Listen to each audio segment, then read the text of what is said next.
solo en Fouetté, el lugar en donde podemos ver la música y escuchar la danza, con Liliana Mascareñas.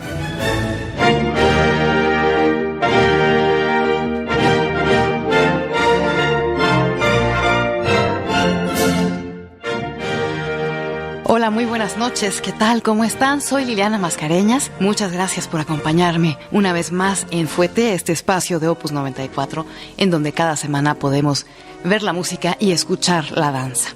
Hoy les voy a presentar un ballet de Mikhail Fokin, que pues fue este gran revolucionario de la danza de la época de los ballets rusos de Diaghilev. Mikhail Fokin pues era bailarín con el Ballet Imperial de San Petersburgo, pero ya desde muy joven se empezó a cuestionar la vigencia y qué tan adecuado era conservar los modos y las formas de la época que había marcado Marius Petipa, ¿no? De todo este ballet que se empezó a convertir más en un espectáculo que en una cuestión meramente artística.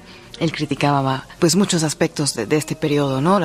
Como las acrobacias que las italianas habían introducido previamente, los vestuarios que no iban de acuerdo con las historias que se contaban, en fin. Y él, pues junto con Tamara Karsavina y Ana Pavlova, pues empezaron a tratar de darle una nueva cara al ballet, lo cual casi les costó pues ser despedidos del Ballet Imperial, porque hicieron hasta una serie de manifestaciones y huelgas para dejar bien claros sus puntos. Y bueno, pues todas estas inconformidades hicieron que Mikhail Fokin se uniera a los ballets rusos de Sergei Diaghilev, que también pues un poco enfrentado con el régimen cultural, ¿no? Ya de los finales del periodo imperial y con los descontentos sociales, pues decide llevar su arte a otro lado. Y es así como nacen los ballets rusos de Sergei Diaghilev, que conmocionaron al público europeo, empezando por París y siguiendo por Londres, Alemania, en fin, cambiando completamente el rostro de la danza para siempre. El primer coreógrafo formalmente de estos ballets rusos de Diaghilev fue precisamente Mikhail Fokin, que con esta frescura y reformas que estaba proponiendo para el arte danzario, pues entró de lleno a la capital francesa para pues sorprender al público y demostrarles que había muchas más historias que contar y que pues estos clásicos o los ballets románticos en decadencia que estaban bailando en Francia pues podían ser reemplazados por cosas mucho más acordes a los tiempos, y además presentándoles pues la maravilla que había logrado Diaghilev, que era justamente unir a grupos de talentosos artistas en cada una de las disciplinas que necesitaba para producir pues este nuevo rostro del ballet. Así que pues de la mano de grandes pintores, de grandes compositores, de grandes escritores y por supuesto de sus coreógrafos, ofrecían una nueva forma de hacer la danza. Y la coreografía que vamos a escuchar hoy se llama El Carnaval y fue una obra que se estrenó en el segundo periodo de los ballets rusos de Diaghilev en Europa, esto es en 1910. Y como mucho del trabajo de Fokin en los inicios, ya en 1909 había hecho Chopiniana, que llegó a Francia como Las Sílfides, pues de algunos pequeños experimentos salían obras magníficas. Y así es que, pues después del regreso de la temporada de 1909 en París, que Diaghilev estaba pues realmente sorprendido por el impactante éxito que habían tenido, pues se puso a la tarea de organizar la temporada de 1910, o sea, la segunda temporada, y pues le pidió a Fokin que empezara a diseñar el programa con el que iban a llegar ese público. Para este programa entonces empezaban a trabajar en El Pájaro de Fuego, que bueno, originalmente iba a tener música del compositor Lyudov, y por una serie de circunstancias acabaron usando a un joven y desconocido Stravinsky, que pues de ahí en adelante sería uno de los músicos emblemáticos de estos ballets rusos. Y también estaban preparando Sherezada, que ya Mikhail Fokin aquí estaba trabajando con Leon Bakst, un pintor y diseñador que pues le puso un sello muy distinto al vestuario de la danza, a la forma en la que se veía la danza. Y bueno, pues ya tenían esta relación Fokin y Bakst, y justo en este periodo que estaban preparando esa nueva temporada, se le acercaron a Fokin dos jóvenes representantes de la revista Satyricon, una revista cultural, que eran los señores poetas Patiomkin y Kornfeld, y le pidieron que les ayudara a hacer una pequeña coreografía para una función a beneficio que estaban organizando en el famosísimo Salón Pavlov. Ellos ya habían hablado con el Ballet Imperial y les habían ofrecido apoyo pues de algunos de los bailarines principales, por ejemplo Karsavina, y pues querían que Fokin hiciera la coreografía. Ya estaba el antecedente, ¿no?, de este Chopiniana que había hecho previamente, y de pues el éxito que empezaba a tener también fuera de Rusia. Y pues de esta manera Fokine aceptó el encargo y la única condición que le ponían estos dos jóvenes de la revista Satyricon era que el ballet tratara alrededor del tema del carnaval. Y pues esto le vino muy bien a Fokine porque precisamente a él pues le había gustado mucho desde tiempo antes una suite de piezas para piano de Robert Schumann que se llamaba precisamente Carnaval, y él encontró además que había una orquestación hecha por Alexander Glazunov, Nikolai Rimsky-Korsakov, Anatoly Liadov, el mismo que no pudo terminar la música del Pájaro de Fuego, y Alexander Cherepnin. Con esta música que le gustaba ya de entrada a Fokine, decidió crear esta pequeña pieza para la función de beneficio de la revista Satyricon. Obviamente a estos jóvenes les encantó la idea, y es que además esta suite Carnaval de Schumann está pues dividida en 20 piezas que de alguna manera son un poco autobiográficos y se van describiendo las distintas personalidades de Schumann, y sobre todo habla de las dos grandes mujeres que fueron los amores de la vida de Robert Schumann. Una era Ernestina von Fricken, que pues realmente era la mujer a la que él amó siempre, pero que no acabó pues no teniendo una dote correcta, ¿no?, para poder casarse con Schumann.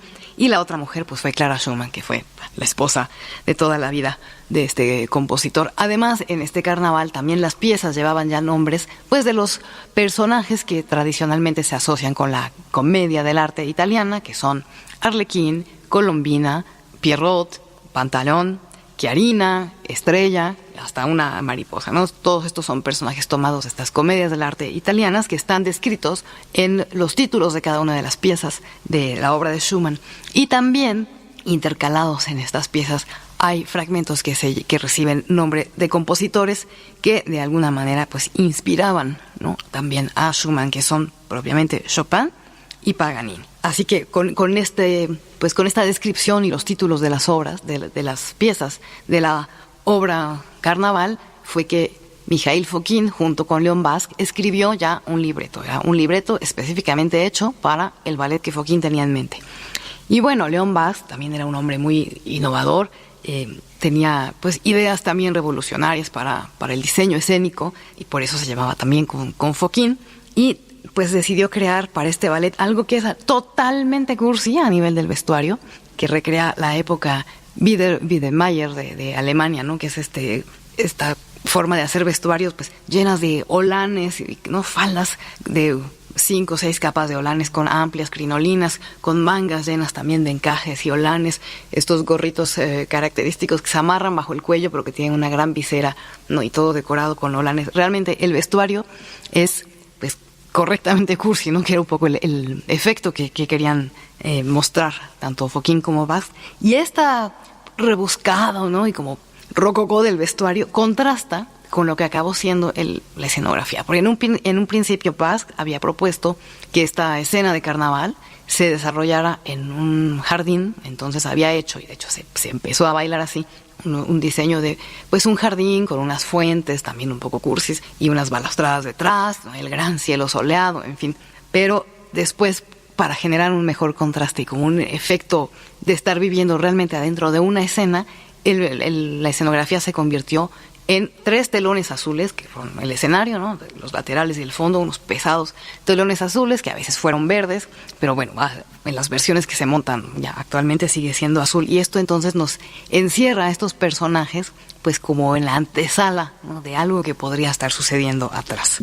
La historia básicamente cuenta pues como las aventuras, travesuras y sucesos en estas festividades de un carnaval que están como encabezadas por Colombina y Arlequín, estos tradicionales personajes de la comedia del arte, y bueno, pues son los amores de Colombina y Arlequín y una serie de parejas que los acompañan en esta celebración, y pues algunos momentos cómicos que pues se desarrollan entre Pantalón, por ejemplo, o Pierrot y Arlequín. Este es un ballet pantomima en un acto, es decir que además aparte de la danza, la cuestión obviamente de la mímica y lo gestual es muy importante. Incluso los bailarines del Mariinsky, que han bailado esta pieza en los últimos años, dicen que obviamente hay que ser muy limpios en la técnica, porque aparentemente las coreografías de Fokine eran muy sencillas, pero muchas veces esta cuestión de la sencillez resulta aún más complicado porque tiene que verse entonces un trabajo técnico perfecto, ¿no? En la interpretación, la llegada a las posiciones, la colocación del cuerpo. Pero, pues, más que una demostración de técnica, finalmente este ballet es una demostración de la capacidad artística actoral, ¿no? De saber emplear correctamente los gestos, hasta el más leve gesto de una mano. Otro dato importante de este carnaval es que se creó solamente en 3 ensayos espontáneos en 1910, justo antes de esta función de beneficio de la revista Satyricon. Y bueno, estos ensayos estaban rodeados pues de todos los inconvenientes que podía haber, porque justamente estaban preparando el escenario, y ahí en el escenario pues Fokine empezó a montar, ¿no? Con pues los tradicionales gritos de los obreros que estaban construyendo el foro, ¿no? De pásame una viga para acá o algo así. Pero a pesar de todas estas distracciones, logró él, acompañado de sus espléndidos bailarines, tener a punto esta pieza justo para el momento del estreno. Y el elenco pues no podía ser menos importante. Tenía a Tamara Karsavina como la Colombina, a Leonid Leontiev como Arlequín, a Vera Fokina como Chiarina, a Ludmila Skolar como Estrella, Bronislava Nijinská como Papillón o la Mariposa, Vsevolod Meyerhold como Pierrot, Vasily Kiselev como Florestan y Alexander Shirayev en el papel de Eusebio. Pocos días después se volvería a presentar esta pieza, ya con un elenco ligeramente distinto, en donde entre ellos se encontraba Enrico Cecchetti en el papel de Pantalón. Enrico Cecchetti, pues este bailarín italiano que llegó a Rusia a conquistarlos con su vigor y con el virtuosismo, que después se volvería uno de los maestros más importantes como en el rediseño de la metodología de la danza. Colaboró mucho tiempo con los ballets rusos, se quedó en Londres, es como uno de los antecedentes de la escuela inglesa. Pues él era un hombre vigoroso, tenía una técnica impecable, tenía grandes saltos, grandes giros, pero también era un excelente actor. Y así que fue en otro de los montajes de este carnaval en donde Cecchetti hizo su aparición también. Además de los personajes tradicionales, ¿no? De Arlequín, Colombina y Pierrot, tenemos también algunas referencias importantes a la personalidad de Schumann a lo largo de esta obra. Tenemos, por ejemplo, a Florestan, que representa el lado apasionado e impulsivo de Schumann, que está enamorado de Estrella aquí, que en realidad representa a esta Estrella a su gran amor, Ernestina von Fricken.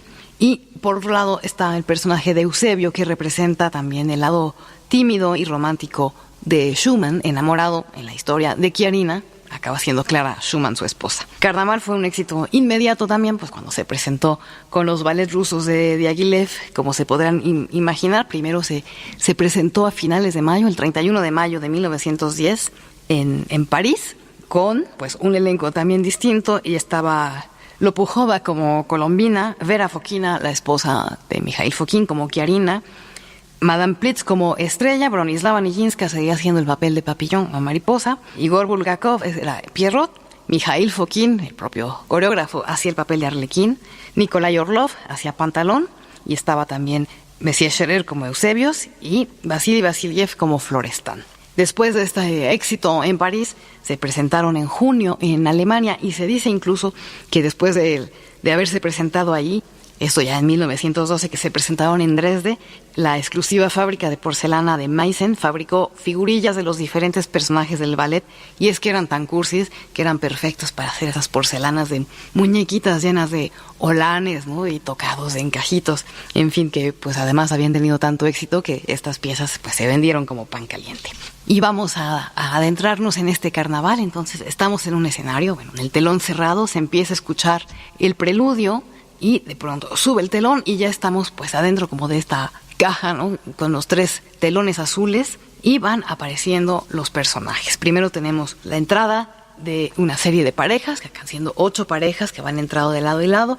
Las mujeres tienen unos vestuarios blancos que llegan al tobillo, son faldas muy anchas, con 6 distintos solanes, y tienen unos dibujos como de rayas hacia unos pequeños círculos. En cada uno de los solanes, en color beige, tienen un saco blanco, también como terminado en holán, abajo de la cintura, y este gorrito que les comentaba, ¿no? Que se abrocha bajo el cuello, es un gorrito de piqué y encaje que remata pues como en una visera, que tiene la orilla también pues decorada con encaje. Ellas entran acompañadas por 8 caballeros, que son pues como la representación dandy, ¿no? Que podríamos decir, tienen un saco largo de levita en color dorado, sombrero azul, pantalón blanco y un chaleco gris abajo, y estos hombres acompañan al grupo de damas que hacen su primera aparición en el escenario.